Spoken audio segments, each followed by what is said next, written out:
What is up, fight fans? I am Jason Burgos for Sherdog.com, and we are about to crank it up because joining me is an athlete that is on my pound for pound favorite fighters to talk to list. He's a swell human being. He also makes me very angry and very jealous with his lovely images of home on Instagram, and he returns to the cage very soon on September 12th, and that is my guy. Frank, the Crank Camacho, Senor Crank. Thanks for joining me Dude, once again, man. thank you, brother. Thank you for having me. It's Always nice to have your energy.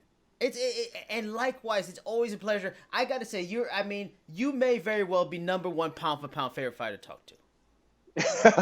Best guy. I'll take that, dude. I'll take that. The champ right here.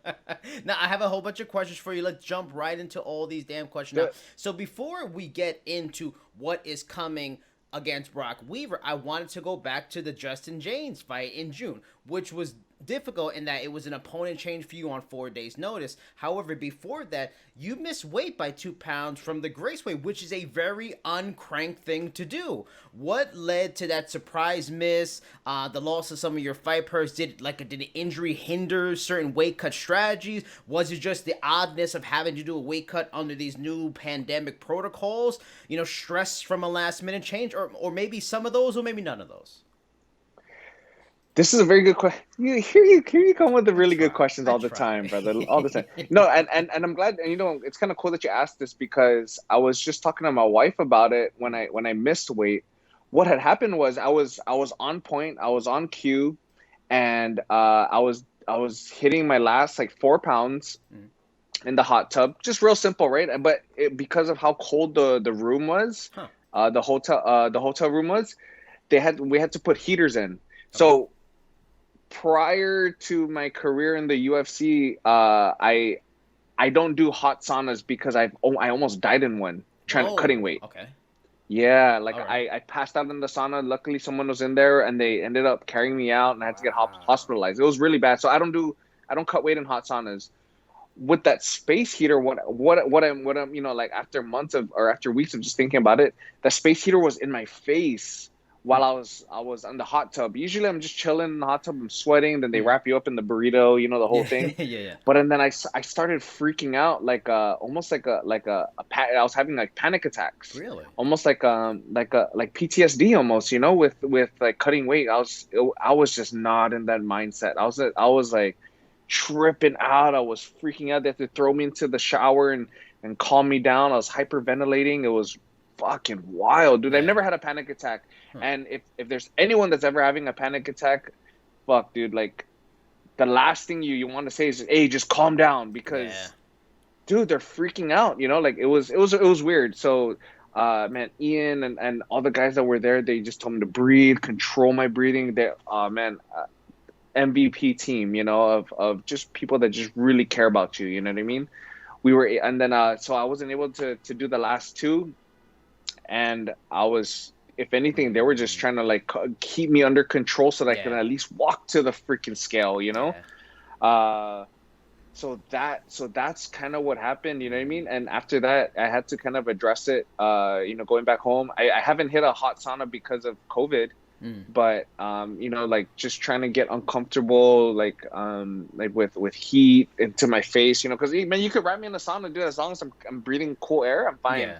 But if I feel like enclosed in like a hot sauna, I don't know. It's something that I need to definitely be working on, Interesting. Now, when the fight starts, you look massive compared to him, because the guy is more of a featherweight, and he fought there in his next fight in the UFC. How much were you able to prepare for him in those days before the fight when you got switched to fighting him? And where did expectations maybe go wrong? Did you see like the size and feel there, there's no way this guy's gonna hurt me, I'm way bigger than him, I'm gonna demolish him? Was he faster than you thought? Like, where did things maybe in strategy somehow go wrong?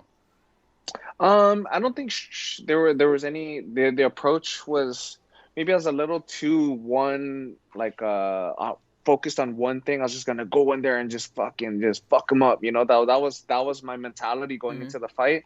Man, but at the end of the day, it's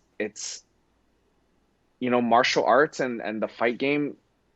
doesn't care for no one. If you fucking keep your hands down, you're gonna get cracked, dude. You could be the Anderson Silva. You know Yeah. what I mean? Yep. Exactly, the Anderson Silva with freaking Chris Wyman. You know, and all it just takes one. And MMA does not discriminate. You know, martial arts does not discriminate. He level changed. I took the bait. I kind of like defended like so when coach told me to keep my high guard. Got cracked with my left hook. He threw another left hook, and then that was the beginning of that. You know what I mean? So, yeah, that was a fight. You've never lost anywhere near like that fast in your career. You were still the betting favorite with the fight when the fight was changed to him and stuff like that. And the loss stunned a lot of people. Was the loss like a humbling experience like you've never had before? Was it more frustrating because of obvious mistakes, like you said, like the hands down fell for the bait, and you kind of did self-reflection afterwards? Or did you kind of just like also chalk it up to just how the sport is? You can't fool around, and it's just so difficult at this level. Was it a kind of a mixture of all those things after the fact? Yeah, you know, going into that fight, I really, I was so confident with the preparation and with getting the win. You know, even against Matt Frivola, my initial opponent. You know, like we you know, we were preparing, we had everything set. It was a good, and I was coming off a loss too with Beneil. Yeah. So I was so anxious to get a win, you know, and to perform, you know, to let my hands go, you know what I mean, and let them fly. It was a hard loss, but because of my prior losses, I was able to and being around the people that I am with coach and teammates and my wife and, you know, my family, it helped a lot, you know, it helped a lot to really reflect and suck it up, take all the lessons learned and fucking get back to work, you know what I mean? And here we are. So talk to me about this matchup with Brok. He is not opposed to going to a decision, grinding out a win the hard way. You fought a lot of different guys in the UFC, and it's not unfair to say much better fighters than him. Like you mentioned, Beneil Dariush being one of them earlier in your UFC run. But what makes him a different test than some of the guys you fought in the UFC before? What makes him a challenge in his own way compared to some of the guys? I think I think it's going to be dealing with a very confident Brok Weaver. Okay. You know, you have the assurance. You see Frank Camacho's last two fights. Yeah, whatever. I'm gonna go in there and I'm gonna go in there and do my thing, whatever. You know, so I have to. I'm aware of that, and I have to address that and be ready for that. You know, because I believe I have all the skills to win, you know, and I have the will to win, you know. But to answer your question, it's what's going to separate him from all the other guys. I think it's going to be a different level of confidence of him going into this fight.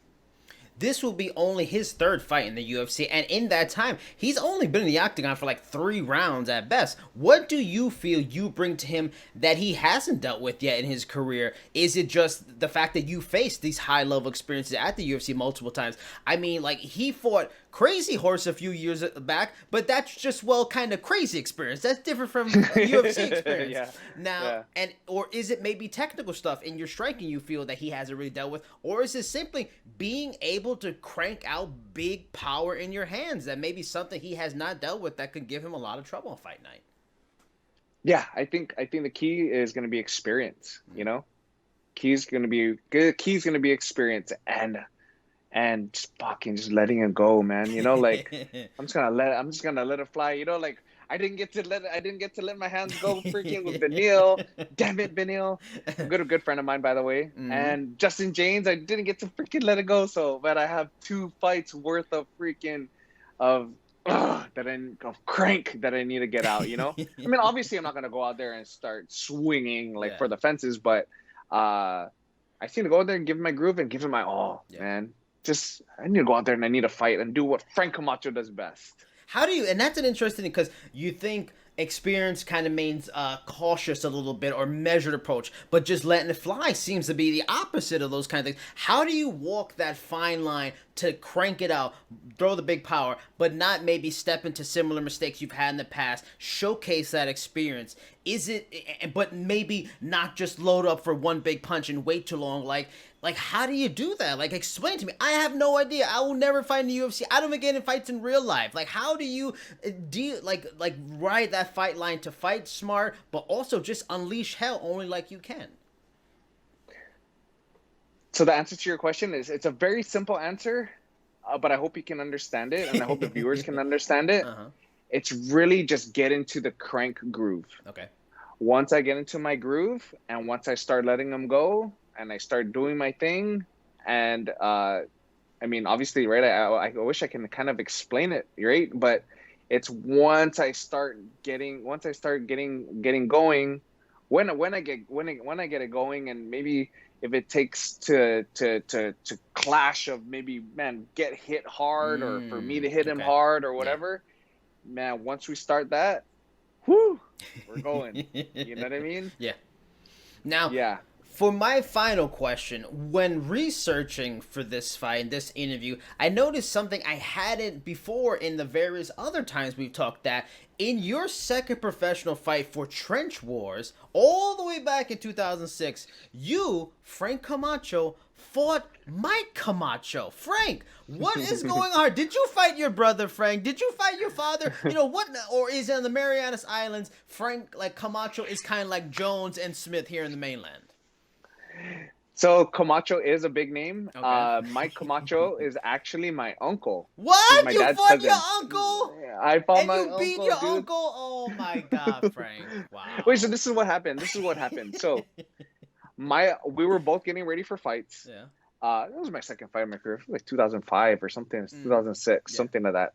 And his opponent got injured. My opponent pulled out, and we were somewhat near in the weight class. I think, I don't know what it was. It was like 170 or 175. I don't know what it was. It was kind of like whatever you're walking around at. And it was like, hey boy, you wanna let's do this thing, you know? And I was like, okay, yeah, Uncle Mike, yeah, for sure, you know. It was like, you know, so it was kind of like, man, we've been training all this time. Yeah. Hey, growing up in the islands, you're gonna be fighting, you know what I mean? And growing up in the islands, sometimes there's nothing better to do than to fight. You know, so it was a very exciting time. I got to fight my uncle, and funny thing was, the Vanderlei Silva highlight just came out. It was the one with the Nirvana song, and he was just kneeing the mess out of people, and I was like, you know what, I'm gonna try this during this fight. So I started kneeing him, and then I ended up finishing the fight with a stomp. And I was like, what does your father think of this? Your father was like, yeah, go at it, guys. I mean, he didn't. I would hope he has some favoritism, at least to his son. He's like, yeah, okay, man, if Uncle Mike wants to do it, you know. So it was cool. It was and the best part was, my Uncle Mike has since then been a huge supporter. I can't believe. Yeah. I'm glad. I'm glad you won. I don't know how the family could have gone on if your father's brother beat up his son. That would be a terrible Thanksgiving from then on.